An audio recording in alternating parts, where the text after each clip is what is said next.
जय होम्योपैथी, जय हनीमैन। एपोरिज्म के दौर में हम आगे बढ़ते हुए हमने चर्चा की एपोरिज्म 46, 47, 48, 49 और 50 के अंदर मास्टर हनीमैन ने बहुत सारे अलग अलग एग्जाम्पल दिए, कुदरत के एग्जाम्पल दिए, नेचर के एग्जाम्पल दिए कि नेचर के अंदर कहां कहां लॉ ऑफ सिमिलिया लगा के नेचर क्योर करता है। अब एपोरिज्म 51 के अंदर मास्टर हमें क्या कहना चाहते हैं, क्या सिखाना चाहते हैं, वो हम देखेंगे। लेकिन हर व्याख्यान की शुरुआत एक अच्छे से श्लोक के साथ। विदुर नीति से लिया हुआ एक श्लोक है। एक में वाद द्वितीयम तद यद राजनान बंधु यत्यते सत्यम स्वर्गस्य सोपानम पारवासस्य नैरिवः। अर्थात विदुर धृतराष्ट्र को समझाते हुए कहते हैं, राजन, जैसे समुद्र के पार जाने के लिए नाव एक ही मात्र साधन है, उसी प्रकार स्वर्ग के लिए सत्य ही एकमात्र सीढ़ी है और कुछ नहीं। किंतु आप इस सत्य को नहीं समझ रहे हैं। जिंदगी के अंदर, विश्व के अंदर जब आप आध्यात्मिक जगत के अंदर जाते हैं तो वहां पे फ्रीक्वेंसी और संख्याओं का भी एक अलग गणित होता है। जिस तरीके से समुद्र से पार जाने के लिए नाव एकमात्र साधन है, जिस प्रकार स्वर्ग के लिए सत्य केवल एकमात्र सीढ़ी है, उसी तरीके से परमात्मा केवल एक ही है। साईं बाबा कहते हैं ना, सबका मालिक एक। उसी तरीके से अगर हमें पेशेंट को क्योर करना है तो उसके लिए केवल एक और एक ही रास्ता है। कौन सा? Law of similia. यही तो मास्टर हनीमैन हमें समझा रहे हैं कि अगर हमें पेशेंट को rapid, gentle and permanent restore करना है, अगर हमें क्योर करना है, तो क्योर करने के लिए केवल और केवल एक ही रास्ता है, और वो रास्ता है लॉ ऑफ सिमिलिया का। बात समझ में आ रही है? लॉ ऑफ सिमिलिया के अलावा दूसरा रास्ता ही नहीं है कि जिससे क्योर हो पाए। हाँ, सस्पेंशन हो सकता है, रिपल्जन हो सकता है, और फॉर्मिंग कॉम्प्लेक्स डिसीज हो सकता है। मतलब पेशेंट को लग सकता है कि मेरी ये तकलीफ चली गई, लेकिन patient as a whole restore नहीं होगा। Patient as a whole restore होने के लिए भी केवल एक ही रास्ता है। कौन सा? Law of similia. यही हमें समझा रहे हैं महात्मा विदुर। वो धृतराष्ट्र को समझा रहे हैं, हमें अपने अंदर बैठे हुए धृतराष्ट्र को भी समझाना है, जो हर डिसीज के लिए स्पेसिफिक मेडिसिन की डिमांड करता है, जो पैसों की डिमांड करता है, जो अपने पैसों के मोह में अंध हो चुका है। जैसे धृतराष्ट्र पुत्र मोह में अंध थे ना, हमारे अंदर बैठा हुआ धृतराष्ट्र भी पैसों के मोह में, नामना के मोह में, या ईगो के मोह में अंध हो जाता है। तो उसी को महात्मा विदुर समझा रहे हैं कि राजन, अगर हमें rapid, gentle and permanent restoration करना है तो केवल और केवल एक ही मार्ग है, लॉ ऑफ सिमिलिया। और एज अ फिजिशियन, राजन, तुम्हारा कर्तव्य क्या है? हे फिजिशियन, तुम्हारा कर्तव्य क्या है? The physicians high and only mission is restore the sick to health to cure as it is termed. और हमें उस क्योर करने के लिए केवल एक ही मार्ग पे चलना है, वो मार्ग है लॉ ऑफ सिमिलिया। एपोरिज्म 51 क्या कहना चाहते हैं master? This therapeutic law is rendered obvious to all intelligent mind by these instances, and they are imply sufficient for this end. But on the other hand, see what advantage man has over crude nature in her happy-go-lucky operations. How many thousands more of homeopathic morbific agents has not man at his disposal for the relief of his suffering fellow creature in the medicinal substances universally distribute throughout creation. क्या कहना चाहते हैं कि हमने जो law देखे, जो law of similia का हमने जो प्रैक्टिकल एप्लीकेशन देखा, हमने देखा कि कुदरत के अंदर एक रोग, जो सिमिलर रोग बीज से, एक ही रोग बीज से उत्पन्न होने वाले जो रोग हैं, उनमें से उनका अगर मैनिफेस्टेशन सेम है तो एक रोग दूसरे रोग को क्योर कर सकता है। तो हमने ऐसे बहुत से एग्जाम्पल देखे, और हमें कुदरत को थैंक करना चाहिए कि कुदरत, भगवान, परमात्मा, आप उसको जिस नाम से बुला लें, उस नाम से उसने ऐसे बहुत सारे प्लांट्स, एनिमल्स, मिनरल, मतलब कि सब्सटेंस इस यूनिवर्स के अंदर डिस्ट्रीब्यूट कर रखे हैं अपने क्रिएशन के अंदर, जिनके अंदर मेडिसिनल पावर है। और हमने आगे देखा कि मेडिसिनल पावर मतलब disease producing power, disease producing power मतलब disease curing power of that substance. तो बहुत सारे सब्सटेंस कुदरत ने हमारे पूरे नेचर के अंदर बिखरा के रखे हैं। वो प्लांट किंगडम से हो सकते हैं, एनिमल किंगडम से हो सकते हैं, मिनरल किंगडम से हो सकते हैं। बहुत सारे सब्सटेंसेस हैं कि जिनकी अपनी मेडिसिनल क्वालिटी है। हमें क्या करना है, हमें उनको हेल्दी ह्यूमन के अंदर प्रूव करना है और उनकी उन मेडिसिनल क्वालिटीज को नोट करना है, और जब उस प्रकार का नेचुरल डिसीज हो तब उसे अप्लाई करना है। कितना सिंपल है होम्योपैथी। और इसी एपोरिज्म 51 के अंदर से हमें क्या मिलेगा, हमें डाइट और रिजीमेंट का जो सीखने का मिल रहा है। दूसरी चीज हमें देखने को मिलती है कि जो प्राणी जिस क्षेत्र में रहता है और उसको बीमारियां होती हैं, तो ज्यादातर उस प्राणी की बीमारियां उसी क्षेत्र में होने वाले सब्सटेंसेस, मेडिसिनल सब्सटेंसेस से क्योर हो पाएंगी। अब हम पूरा पृथ्वी देखेंगे तो उसको सर्टेन अक्षांश और रेखांश के अंदर हमने विभाजित करके रखा है। बात समझ में आ रही है? तो हम जिस जियोग्राफिकल रीजन में रहते हैं, उस जियोग्राफिकल रीजन में रहने वाले वायरसेस, बैक्टीरिया, पैरासाइट, सबके साथ सहजीवन गुजारना या उनके साथ कैसे लड़ना या उनसे होने वाली बीमारियों के अंदर कैसे सरवाइव करना, वो हमारे अंदर जीनेटिक आ जाता है। जिस तरीके से रण प्रदेश में उगने वाले जो वृक्ष होते हैं वो अपने ऊपर कांटे लगा लेते हैं, उनके जो पत्तियां होती हैं वो जड़ जाती हैं और सिर्फ कांटे रह जाते हैं। क्यों? क्योंकि रण प्रदेश के अंदर पानी बहुत कम मिलता है, तो वो अपना पानी बचा लेते हैं और बहुत लंबे टाइम तक सरवाइव कर जाते हैं। हम रण प्रदेश से हैं, सो बात कर सकते हैं। उसी तरीके से जहां पे आप अगर हिमालय की तरफ जाएंगे तो सब शंकु आकार के वृक्ष होंगे। क्यों? क्योंकि वहां पे स्नो गिरती है और उस स्नो के अंदर कैसे सरवाइव करना है वो जानते हैं। तो उसी तरीके से हर एक प्लांट, हर एक एनिमल या हर एक सब्सटेंस है वो मेडिसिनल है। हमने आगे एक श्लोक में लिखा था ना कि दुनिया का ऐसा कोई अक्षर नहीं है जो श्लोक न हो, और दुनिया का ऐसा कोई तत्व नहीं है कि जो दवाई न हो। हाँ, हमें उसको उपयोग करना आना चाहिए। हमें क्या करना है, हमें जितने भी हमारे पास सब्सटेंसेस हैं, इजीली अवेलेबल सब्सटेंस हैं, उन सब्सटेंस को हेल्दी ह्यूमन बीइंग के ऊपर प्रूव करना है और उनकी जो मेडिसिनल क्वालिटी है उसको नोट डाउन करना है। Medicinal quality of that substance, disease producing capacity of that substance is disease curing capacity of that substance. Example के तौर पे हमने सब्सटेंस ए लिया और उसको हेल्दी ह्यूमन के ऊपर प्रूव किया, जहां पे हमें लेफ्ट साइडेड कंप्लेन मिली, नेजल कंजेशन मिला, वाटरी डिस्चार्ज मिला, इवनिंग एग्रावेशन मिला, ऐसे ही सिम्टम मिले। तो ये सिम्टम हमें नोट करने हैं और जब हमारे पास वो पेशेंट आएगा जिसको लेफ्ट साइडेड कंजेशन और इवनिंग एग्रावेशन और वाटरी डिस्चार्ज मिलेगा, हमें सब्सटेंस ए वहां पे हम देंगे, क्योंकि a weaker dynamic affection is permanently extinguished by a stronger one if both are similar in the manifestation। तो दोनों का मैनिफेस्टेशन सिमिलर हुआ तो वो सब्सटेंस ए इस नेचुरल डिसीज को क्योर कर पाएगा। बात समझ में आ रही है? हमें हनीमैन ने क्या कहा है कि नेचर के अंदर हमने जो एग्जाम्पल देखे उसके ऊपर से इंटेलिजेंट माइंड के द्वारा हमें वो लॉ सीखना है, हमें जो कुदरत का नियम है वो नियम सीखना है। क्या नियम है कुदरत का?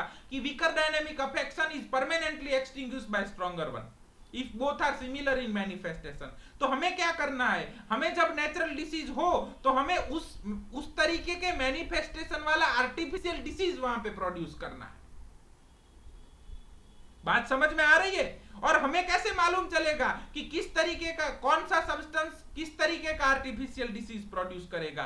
तो उसके लिए हमें ड्रग प्रूविंग करना है और ड्रग प्रूविंग करके सब सब्सटेंस, जितने सब्सटेंसेस हमें मालूम है, सब्सटेंसेस इजीली अवेलेबल हों, सब जगह मिलते हों, उन सब्सटेंसेस को प्रूव करके रखना है। सो डाइट एंड रिजीमेंट के अंदर भी देखा जाता है, काफी सारे लोग हैं वो पूछते हैं कि डॉक्टर साहब हमें कौन सा ऑयल यूज करना चाहिए? तो हम जिस जियोग्राफिकल रीजन के अंदर रहते हैं तो हमारे पूरे जीनेटिक्स उस जियोग्राफिकल रीजन के अनुसार डिजाइन होते हैं। तो उस जियोग्राफिकल रीजन में होने वाला ऑयल हम आसानी से पचा सकते हैं। बात समझ में आ रही है? मतलब गुजरात के अंदर मूंगफली ज्यादा होता है तो गुजरात के लोगों के लिए मूंगफली का तेल अच्छा रहता है। पंजाब और यूपी के अंदर, हरियाणा साइड सरसों ज्यादा होती है तो वहां के लोगों को सरसों का ऑयल अच्छा रहता है। साउथ के अंदर हम जाएं तो वहां पे कोकोनट ऑयल, कोकोनट ज्यादा होते हैं तो वहां पे कोकोनट ऑयल का प्रयोग होता है, तो उनके लिए वो इजीली अवेलेबल है, इजीली डाइजेस्टेबल है। और हम जिस जगह के अंदर रहते हैं ना, उस जगह की यूनिवर्स की अपनी फ्रीक्वेंसी है। उसकी फ्रीक्वेंसी पेड़ में है, पौधों में है, घास में है, इंसान में है, जीव में है, जंतु में है, उसकी फ्रीक्वेंसी सजीव और निर्जीव हर में है। तो उसी प्रकार हम डिजाइन होते हैं। ये एक आध्यात्मिक बातें हैं, हम इनको साइंटिफिकली प्रूव नहीं कर सकते हैं। उसी तरीके से जो व्यक्ति जिस रीजन में रहता है ना, और उसको जो बीमारियां होती हैं, तो उन बीमारियों की दवाई भी उस रीजन में से ही ज्यादातर मिलती है। इसीलिए आयुर्वेद के अंदर इजीली अवेलेबल मेडिसिनल पौधों का प्रयोग होता था। हम इसको जनरलाइज नहीं कर सकते कि एक ही मेडिसिन हर जगह और हर बंदे पे इफेक्टिव हो।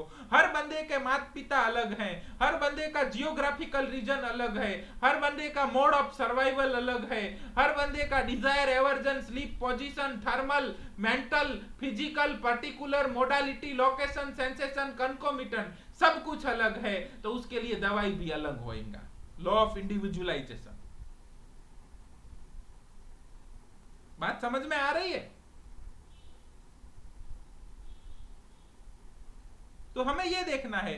हमें लोग पूछेंगे कि आपको किस तरीके का खाना आप एडवाइस करते हैं। हम डाइट एंड रिजिमेंट में यही एडवाइस करते हैं, आपके जहां जो ज्यादा मिलता है, आसानी से जो ज्यादा पैदा होता है, ज्यादा उगता है, और नेचुरल वे से जो होता है, वो आपके लिए इजीली डाइजेस्टेबल होगा। हमारे यहाँ कच्छ, राजस्थान के रीजन में घी का बहुत प्रचलन होता है। यहाँ पे पशुपालन भी बहुत होता है। तो यही चीज हमें सीखने की है कि हनीमैन हमें सिखाते हैं कि नेचर के अंदर हमने ऑब्जर्व किया कि एक जो डिसीज होता है, उसी प्रकार का अगर दूसरा डिसीज आता है तो वो पहला डिसीज क्योर हो जाता है। तो हमें उनको नेचुरल डिसीज से सफर नहीं करवाना है, हमें इस तरीके के आर्टिफिशियल डिसीज प्रोड्यूस करने हैं उसके अंदर कि वो नेचुरल डिसीज चला जाए और आर्टिफिशियल डिसीज को हम खत्म कर दें। तो वहां पे हमें हेल्थ देखने को मिलेगा। बात समझ में आ रहा है? This therapeutic law is rendered obvious to all intelligent mind by this intentions and they are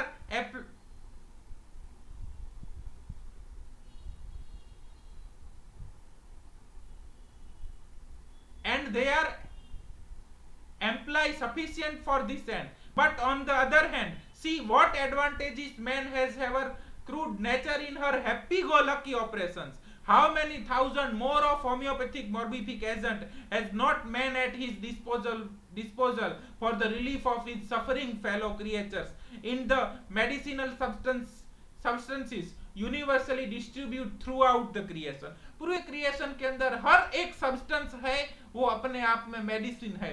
जरूरत क्या है? प्रूविंग की। एपोरिज्म 1 के अंदर हनीमैन कहते हैं कि हमें उतने ही सब्सटेंस लेने हैं जो प्रूव्ड हैं, हमें थियोरिटिकल मेडिसिन नहीं बनानी है। एपोरिज्म नंबर 1 फुटनोट।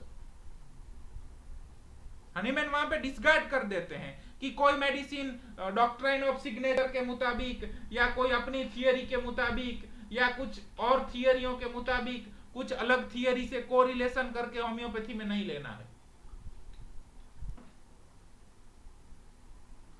हमें केवल उतने ही सब्सटेंस लेने हैं जो प्रूव्ड हो, मतलब ज्यादा से ज्यादा हमें प्रूविंग करना है। और उस प्रूविंग के अनुसार, क्योंकि हर सब्सटेंस के अंदर मेडिसिनल क्वालिटी है, हर सब्सटेंस एक प्रकार के सिम्टोमेटोलॉजी उत्पन्न कर सकता है, तो वो उसी प्रकार की सिम्टोमेटोलॉजी को क्योर भी कर सकता है। ये चीज हनीमैन हमें बता रहे हैं। होम्योपैथी का मतलब होता है लॉ ऑफ सिमिलिया से। हनीमैन हर जगह बात करते हैं सिम्टम की, किसी जगह हनीमैन ने बात नहीं की है मेंटल की। हनीमैन कहते हैं सिम्टम वो फिजिकल भी हो सकता है, पर्टिकुलर भी हो सकता है, मेंटल भी हो सकता है, जनरल भी हो सकता है, लेकिन सिम्टम की बात है। हमें क्या करना है, जो जो भी सब्सटेंस है उस सब्सटेंस को हेल्दी ह्यूमन बीइंग के ऊपर प्रूव करना है, और उस प्रूविंग के दरमियान जो सिम्टोमेटोलॉजी मिले उसको नोट डाउन करना है। और जब हमारे पास उसी प्रकार की सिम्टोमेटोलॉजी वाला नेचुरल डिसीज वाला पेशेंट आता है तो वो सब्सटेंस लॉ ऑफ सिमिलिया के अंतर्गत वहां पे देना है। तो वो सब्सटेंस क्या करेगा, आर्टिफिशियल डिसीज वहां पे प्रोड्यूस करेगा जो नेचुरल डिसीज से थोड़ा स्ट्रांग होगा। तो क्या होगा, natural weaker dynamic affection is permanently extinguished by artificial stronger disease, both are similar in manifestation. हर जगह बात मैनिफेस्टेशन की गई है। मैनिफेस्टेशन का मतलब होता है सिम्टम से, ना कि फिलोसॉफियों से, ना कि थियरियों से, ना कि मेंटल से, सिम्टम से। सिम्टम मेंटल भी हो सकते हैं लेकिन सिर्फ मेंटल हो सकते हैं, ऐसा हनीमैन कतई नहीं बता रहे हैं। बात समझ में आ रही है? इतना समझ में आ गया तो हम आगे चलें।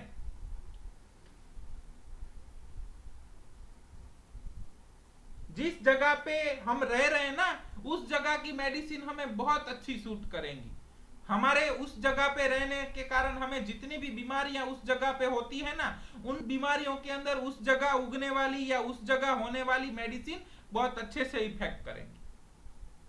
तो हमारा पूरा आयुर्वेद उसी के ऊपर बेस है ना। लेकिन क्या है, उसमें वात पित्त और कफ का दोष है, लेकिन उसमें भी सिम्टम सिमिलैरिटी होती है, वात सिमिलैरिटी, कफ सिमिलैरिटी या पित्त सिमिलैरिटी। त्रिदोष को क्यों नहीं करते हैं वो? अल्टीमेट बात वही होती है। सिम्टम हमने पहले इस श्लोक के अंदर देखा कि अगर इस पूरे ब्रह्मांड के अंदर कहीं भी क्योर करना है तो क्योर करने का केवल और केवल एक ही रास्ता है, law of similia, law of similia, law of similia. और law of similia on the basis of symptom manifestation. अपनी कुछ थियरियों के मुताबिक या कुछ अलग फिलोसॉफियों के मुताबिक नहीं, सिम्टम्स के मुताबिक, लॉ ऑफ सिमिलिया। क्लियर? आगे हनीमैन कहते हैं, in them he has produce of disease of all possible varieties of action for all the innumerable, for all conceivable and non conceivable natural disease. Nature के अंदर इतनी सारे substances हैं कि जो जितने भी वैरायटी के हमें एक्सप्रेशन मिल सकते हैं, जितने भी डिसीज मिल सकते हैं, कल्पनातीत और कल्पना के योग्य और कल्पना नहीं कर सकते ऐसे भी डिसीज, उन सब डिसीज को क्योर करने की दवाइयां नेचर के अंदर अवेलेबल हैं। मतलब हनीमैन क्या कहना चाहते हैं, हमें मानवी को अपने तरीके से दवाइयां बनाने की कोई जरूरत ही नहीं, कुदरत ने दवाइयां बन के रखी। और हम क्या करते हैं, हर रोज नए रिसर्च, हर रोज नई दवाइयां, हर रोज नए रोग, और उस रोग के लिए नई दवाइयां ढूंढते हैं। हनीमैन क्या कहते हैं, in them he has produce of disease of all possible variety. जितनी भी वेराइटी के डिसीज हो सकते हैं वो भूतकाल में आ गए, वर्तमान में है, और भविष्य में जितने भी आ सकते हैं। For all the innumerable, for all conceivable and non conceivable natural disease. मतलब कि कल्पना कर सकते हैं और कल्पना भी नहीं कर सकते उतने सब natural disease to which they can render homoeopathic aid. Morbific agent was power, morbific agent का मतलब है medicinal substance, was power when their remedial employment is completed, being overcome by the vital force,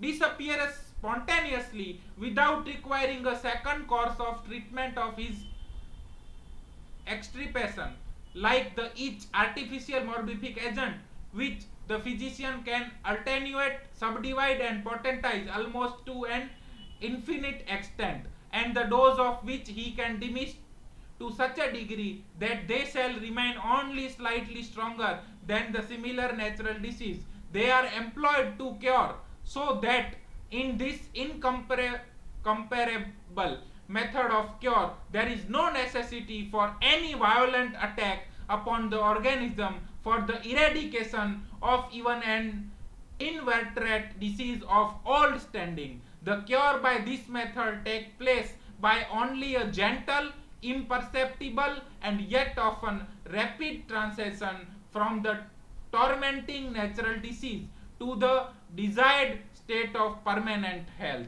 मतलब Hahnemann क्या कहते हैं, Hahnemann ने बहुत अच्छी बात बता दी। हनीमैन ने बता दी कि नेचर ने जितने भी डिसीज आप कल्पना कर सकते हैं और कल्पना भी नहीं कर सकते, उन सब डिसीज की दवाई नेचर के अंदर है, नेचर के क्रिएशन के अंदर है। हमें सिर्फ उनका मेडिसिनल पावर ढूंढना है, हमें दवाइयां बनाने की हनीमैन ने कोई जरूरत ही नहीं बताई है।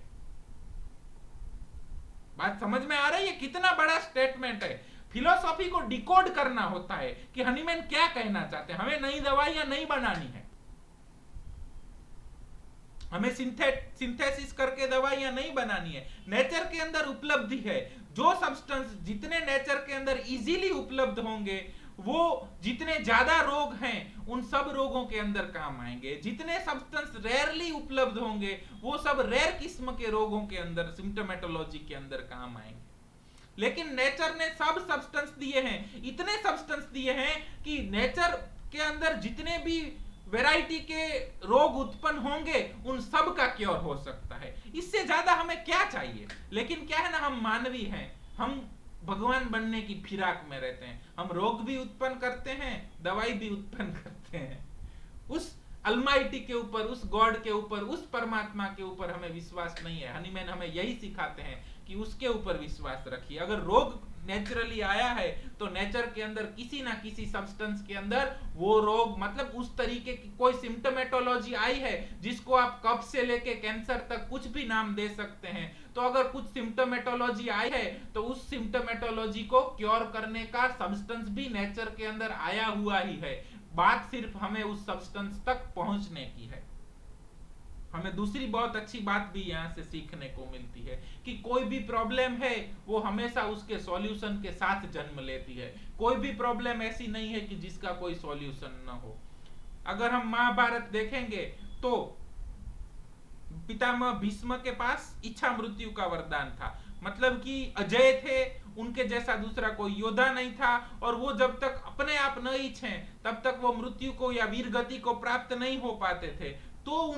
तो उनको युद्ध में से कैसे दूर करना, उसका सॉल्यूशन भी नेचर ने भ्राता शिखंडी, महारथी शिखंडी के रूप में दिया हुआ था। बात थी केशव की, भगवान श्री कृष्ण की शिखंडी को ढूंढने तक की। उन्होंने ढूंढ के शिखंडी को सामने रखा और प्रधान सेनापति कौरव पक्ष के पितामह भीष्म उनको बाण सैया के ऊपर सुला दिया। तो हमें बस वही काम करना है कि कुदरत के अंदर जितने भी सब्सटेंस हमें मिलते हैं उन सब्सटेंस को हेल्दी ह्यूमन के ऊपर प्रूव करना है, उनकी सिम्टोमेटोलॉजी नोट करनी है, और जब उस प्रकार का एक्सप्रेशन हमें नेचर के अंदर देखने को मिले तो वो सब्सटेंस देना है, ताकि वो सब्सटेंस अंदर जाके आर्टिफिशियल डिसीज प्रोड्यूस करे और नेचुरल डिसीज परमानेंटली चला जाए और पेशेंट को क्योर मिले। हाँ, ये प्रक्रिया अगर हम नेचुरल डिसीज के द्वारा करें तो क्या हो सकता है? पहली तो नेचुरल डिसीज बहुत सिमिलर कक्षा में बहुत कम मिलते हैं। दूसरी चीज, नेचुरल डिसीज का पावर हमारे हाथ में नहीं होता है, तो वो बहुत वायोलेंट या बहुत अटैकिंग हो सकते हैं जिससे पेशेंट ज्यादा सफर करे। और तीसरी चीज, उस नेचुरल डिसीज को क्योर करने के लिए भी दवाई की जरूरत पड़ती है। लेकिन हम अगर इस कुदरती सिद्धांत का, नेचुरल सिद्धांत का अभ्यास करें तो इस अभ्यास के ऊपर से हमें क्या सीखने को मिलेगा? हमें यह सीखने को मिलता है कि नेचुरल डिसीज के सामने उस तरीके के मैनिफेस्टेशन वाला अगर हम आर्टिफिशियल डिसीज प्रोड्यूस करें, मतलब कि कोई सब्सटेंस जो उस तरीके की सिम्टोमेटोलॉजी पैदा करता हो। सिम्टोमेटोलॉजी का मतलब क्या है?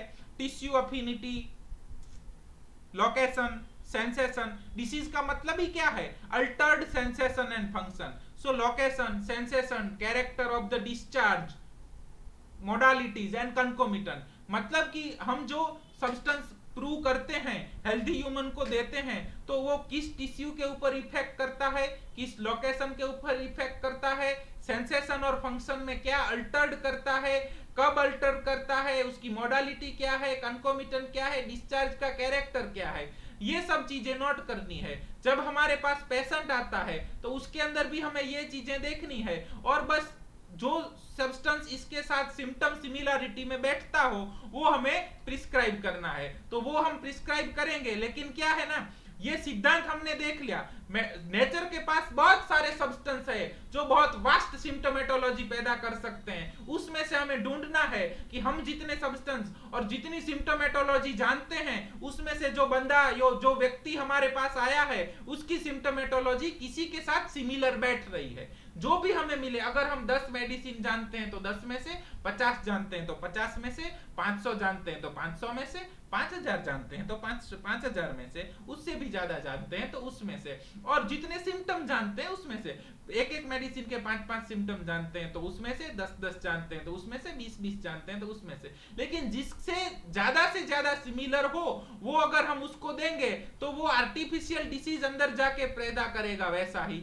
उसी टिश्यू के ऊपर, उसी लोकेशन के ऊपर, उसी प्रकार का सेंसेशन, उसी प्रकार की मोडालिटी और उसी प्रकार का कॉन्कोमिटेंट। मतलब कि अकॉर्डिंग टू नेचर्स लॉ वो वीकर डिसीज जो नेचुरल डिसीज है वो वहां से चला जाएगा और वहां केवल आर्टिफिशियल डिसीज रह जाएगा। और फिर क्या है, मजा क्या है कि हम आर्टिफिशियल डिसीज का पावर हमारे हाथ में होता है और हम जितने चाहें उतने आर्टिफिशियल डिसीज हमने मालूम है। तो पहला जो था ना कि नेचर के अंदर नेचुरल डिसीज सिमिलर टाइप के बहुत कम मिलते हैं लेकिन आर्टिफिशियल डिसीज बहुत ज्यादा मिलते हैं, तो पहला प्रश्न सॉल्व हो गया। दूसरी चीज कि नेचुरल डिसीज बहुत स्ट्रॉन्ग कैरेक्टर के और वायोलेंट कैरेक्टर के हो सकते हैं तो पेशेंट को तकलीफ होगी, लेकिन हमारे डोज हमारे हाथ में है तो हम उतना ही डोज देंगे जो नेचुरल डिसीज से स्लाइट स्ट्रॉन्ग हो, तो पेशेंट को कंप्लेंट भी नहीं होगी। तीसरी चीज कि नेचुरल डिसीज को क्योर करने के लिए दवाई की जरूरत पड़ेगी, लेकिन जो आर्टिफिशियल डिसीज है तो आर्टिफिशियल डिसीज का डोज हमारे हाथ में है, हम उसको माइन्यूट और कम करते जाएंगे तो उसका डोज खत्म हो जाएगा, आर्टिफिशियल डिसीज अपने आप चला जाएगा और वाइटल फोर्स उसको ओवरकम कर लेगा, तो उसके लिए हमें दवाई की भी जरूरत नहीं पड़ेगी। तो अगर हमें किसी व्यक्ति को क्योर करना है तो क्योर करने के लिए एक ही रास्ता है, लॉ ऑफ सिमिलिया, और लॉ ऑफ सिमिलिया के अंतर्गत हम किसी भी रोग को क्योर कर सकते हैं। क्या कहते हैं Hahnemann, homoeopathic aid morbific agent was power when their remedial employment is completed being overcome by the vital force। उसका remedial employment complete हो जाता है तो vital force के द्वारा क्या होता है, वो ओवरकम हो जाता है, disappear spontaneously without requiring a second course of treatment। उसको क्योर करने के लिए दूसरी दवाइयों की जरूरत नहीं पड़ती है, हम उसको दवाई देना ही बंद कर देंगे तो वाइटल फोर्स अपने आप ओवरकम कर जाएगा, स्पॉन्टेनियसली चला जाता है। Like the each artificial morbific agent which the physician can attenuate, subdivide and potentise almost to an infinite extent. बहुत कम लेवल तक उसको वो कम करता जाता है, डोज को डिवाइड करता जाता है, and the dose of which he can diminish to a such a degree that they shall remain only slightly stronger। मतलब जो डिसीज है उससे थोड़ा ही स्ट्रॉन्गर रहेगा, so slightly stronger than the similar natural disease they are employed to cure, so that in this incomparable method of cure। मतलब ये ऐसी method है क्योर करने की जिसकी कोई कंपैरिजन नहीं है, मतलब दूसरी कोई मेथड है ही नहीं। जिस तरीके से विश्व के अंदर गांडीवधारी श्रेष्ठ धनुधर केवल और केवल अर्जुन एक है, परमात्मा केवल एक है, स्वर्ग में जाने का रास्ता भी केवल एक है, सत्य, उसी तरीके से क्योर करने का एक ही इनकंपेरेबल मेथड है, वो है लॉ ऑफ सिमिलिया। मतलब कि पेशेंट की जो सिम्टोमेटोलॉजी है उसी प्रकार की सिम्टोमेटोलॉजी पैदा कर सकने वाली मेडिसिन का ऐसा डोज देना कि जो उस नेचुरल डिसीज से थोड़ा स्ट्रॉन्गर हो। There is no necessity for any violent attack upon the organism. मतलब ऑर्गेनिज्म के ऊपर वायोलेंट अटैक की कोई जरूरत नहीं है, इस वायोलेंट अटैक के अंदर सब कुछ आ जाता है। सर्जरिकल एड भी आ सकती हैं, जो लिंचिंग हनीमैन के टाइम के अंदर जो क्रूर मेथड थी वो सब आ गई, नेचुरल डिसीज के वायोलेंट अटैक भी आ गए, उनकी हनीमैन कहते हैं कोई जरूरत नहीं है। बात समझ में आ रही है? हनीमैन बोलते हैं ना violent attack upon the organism, तो ऑर्गेनिज्म के अंदर कितने वायोलेंट अटैक हो सकते हैं? नेचुरल डिसीज के वायोलेंट अटैक हो सकते हैं, सर्जिकल वायोलेंट अटैक हो सकते हैं, पॉइजनस वायोलेंट। हनीमैन कहते हैं कि ज्यादा पॉइजनस फॉर्म में दवाइयों की जरूरत नहीं है, माइन्यूट फॉर्म में बहुत कम दवाई की जरूरत पड़ती है। तो हनीमैन यहाँ पे हमें फिजियोलॉजिकल डोजेस देने से भी कर रहे हैं कि जितना बने उतना माइन्यूट डोज दो। सर्जिकल एड के लिए भी अननेसेसरी अवॉइड करने का कह रहे हैं, ट्रॉमा अवॉइड करिए, ब्लड सकिंग, लिंचिंग, कटिंग, जितने भी जो मेथड हैं उन सब मेथड को हनीमैन यहाँ पे कह रहे हैं कि उनकी कोई जरूरत नहीं है। फॉर द, किसके लिए उनकी जरूरत नहीं है? For the eradication of even an inveterated disease of all standing, कितना भी पुराना और डीप सीटेड डिसीज हो उसे क्योर करने के लिए ऐसे वायोलेंट अटैक की जरूरत नहीं है। The cure by this method take place by only a gentle, imperceptible and yet often rapid transition from the tormenting natural disease for the desired state of permanent health। केवल इसी method के द्वारा gentle वे से rapid, gentle and permanent tormenting natural disease, मतलब permanent, it's whole extent, हर जगह से निकल जाएगा और परमानेंट हेल्थ मिलेगी। मतलब कि जिस तरीके से समुद्र पार करने का या नदी पारने का एक ही रास्ता नाव है, स्वर्ग में जाने का एक ही रास्ता सत्य है, उसी तरीके से क्योर करने का केवल और केवल एक ही रास्ता है, और वो रास्ता है law of similia according to symptom. बात समझ में आ रही है? हनीमैन कतई मेंटल की बात नहीं कर रहे हैं, हनीमैन कतई किसी मेथड की बात नहीं कर रहे हैं। हनीमैन कहते हैं कि ड्रग प्रूविंग करो, उस प्रूविंग के दौरान जो सिम्टम मिले वही सिम्टम जब हमें पेशेंट में मिलते हैं तब उस ड्रग का एम्प्लॉयमेंट किया जाना चाहिए। इसमें किसी थियरियों की कोई आवश्यकता नहीं है, किसी इंटरप्रिटेशन की कोई आवश्यकता नहीं है। हनीमैन का क्लियर कट गाइडलाइन है 1 + 1 = 2। इसमें इंटरप्रिटेशन क्या करना? बात समझ में आ गई? ये कुछ वर्ड्स थे जिनका मीनिंग है। होप आपको एपोरिज्म 51 के अंदर कुछ सीखने को मिला होगा। कोई प्रश्न हो तो कहिए।